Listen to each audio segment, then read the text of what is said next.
ದೀಕ್ಷಾ news ವೀಕ್ಷಕರಿಗೆ ನಮಸ್ಕಾರಗಳು.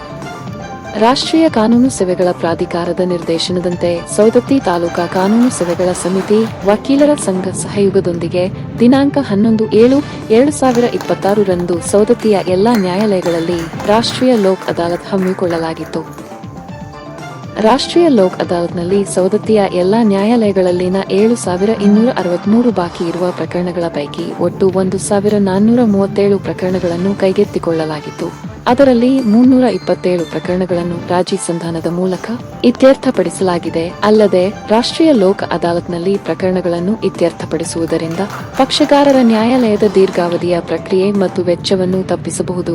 ಇದು ನ್ಯಾಯಾಲಯದ ಹೊರೆಯನ್ನು ಕಡಿಮೆ ಮಾಡಲು ಸಹಾಯ ಮಾಡುತ್ತದೆ ಮತ್ತು ಪಕ್ಷಗಾರರಿಗೆ ತ್ವರಿತ ಮತ್ತು ಸುಲಭವಾದ ಪರಿಹಾರವನ್ನು ಒದಗಿಸುತ್ತದೆ ಎಂದು ಗೌರವಾನ್ವಿತ ಹಿರಿಯ ಸಿವಿಲ್ ನ್ಯಾಯಾಧೀಶರು ಹಾಗೂ ತಾಲೂಕಾ ಕಾನೂನು ಸೇವೆಗಳ ಸಮಿತಿಯ ಅಧ್ಯಕ್ಷರಾದ ಸಿದ್ದರಾಮ ರವರು ತಿಳಿಸಿದರು. ಪ್ರಧಾನ ಜಿಲ್ಲಾ ಸತ್ರ ನ್ಯಾಯಾಧೀಶರು ಹಾಗೂ ಜಿಲ್ಲಾ ಕಾನೂನು ಸೇವೆಗಳ ಪ್ರಾಧಿಕಾರದ ಅಧ್ಯಕ್ಷರಾದ ಗೌರವಾನ್ವಿತ ಶ್ರೀ ಮಂಜುನಾಥ ನಾಯಕ ನ್ಯಾಯಾಧೀಶರ ಉಪಸ್ಥಿತಿಯಲ್ಲಿ ವೈವಾಹಿಕ ಮನಸ್ತಾಪದಿಂದ ಅನೇಕ ದಿನಗಳಿಂದ ದೂರವಾಗಿದ್ದ ದಂಪತಿಗಳನ್ನು 2 ಪ್ರಕರಣಗಳಲ್ಲಿ ಪುನಃ ಒಗ್ಗೂಡಿಸಲಾಯಿತು. ಹೆಚ್ಚುವರಿ ಸಿವಿಲ್ ನ್ಯಾಯಾಧೀಶೆ ಅರ್ಪಿತಾ ಬಿ ಬೆಲ್ಲದರವರು ಮಾತನಾಡಿ, ಈ ಬಾರಿ ಸೌದತ್ತಿಯ ಎಲ್ಲಾ ನ್ಯಾಯಾಲಯಗಳಲ್ಲಿ ಬಾಕಿ ಇರುವ ಪ್ರಕರಣಗಳನ್ನು ಲೋಕ್ ಅದಾಲತ್ ಮೂಲಕ ಪ್ರಕರಣಗಳನ್ನು ರಾಜಿ ಮಾಡಿಕೊಳ್ಳುವುದರಿಂದ ಉಭಯ ಪಕ್ಷಗಾರರ ಬಾಂಧವ್ಯವು ಉಳಿಯುತ್ತದೆ. ಕಡಿಮೆ ಖರ್ಚಿನಲ್ಲಿ ಶೀಘ್ರ ತೀರ್ಮಾನಕ್ಕಾಗಿ ಇದೊಂದು ಒಳ್ಳೆಯ ಅವಕಾಶವಾಗಿದೆ ಎಂದು ಹೇಳಿದರು.